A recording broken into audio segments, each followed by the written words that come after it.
Tomlin has everybody's respect. Here's another one from his sit down with the Pivot, which once again we would all recommend for you to listen to if you're an NFL fan, not just a Steeler fan. Because AB was on the show. Yeah.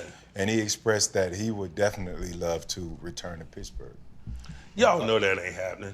We gotta ask. Y'all know that ain't We happening. gotta ask. Don't Retire though. Love it. It's full circle. You said it. Yeah. But, you know, in terms of putting the helmet on and running out of the tunnel and playing ball and stuff like that, man, you know, he's moved on, we've moved on.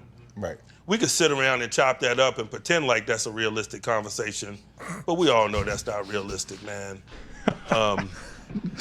What I'll say about AB is this, man. Man, we had 9 great years. Hell yeah. I appreciate that dude in ways that I can't explain to y'all, that I won't even bother to attempt to explain to y'all, because it sounds like I'm defending him in some way. And to me, from that standpoint, the nature of our relationship and what we all did together requires no defense. I like that.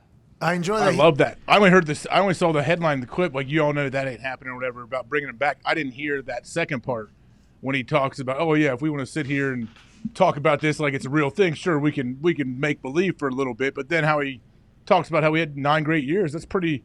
It's an honest, like, real-time answer, which you don't really get from head coaches a whole lot in the NFL. Tone listened to the entire interview because he's obviously a diehard Steelers fan and couldn't wait to hear Tomlin speak more.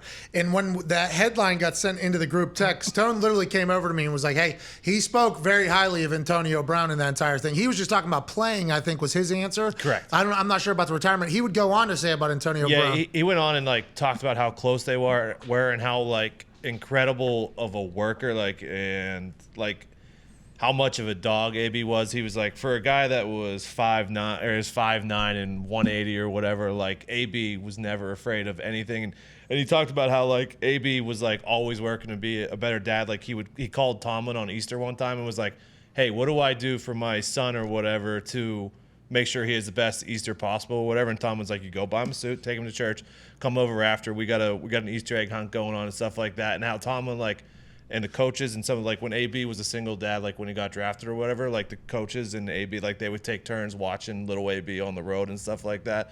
And if he was sleeping on the plane, like when they got home or whatever, Tomlin's like, don't worry, come get him in the morning. Like, he could stay over, shit like that. Like, they had a really good relationship, it sounded like. So that's something we're all learning about, I think, through that conversation. And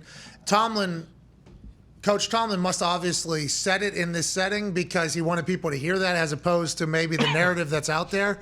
But I don't think, from listening to Coach, I don't think he gives a fuck about anybody outside that building. He says that, actually. He doesn't listen to shit. He'll go to a Penguins game, and all of Pittsburgh will go bananas for him every single time. It seems like he's genuinely interested, having a beer.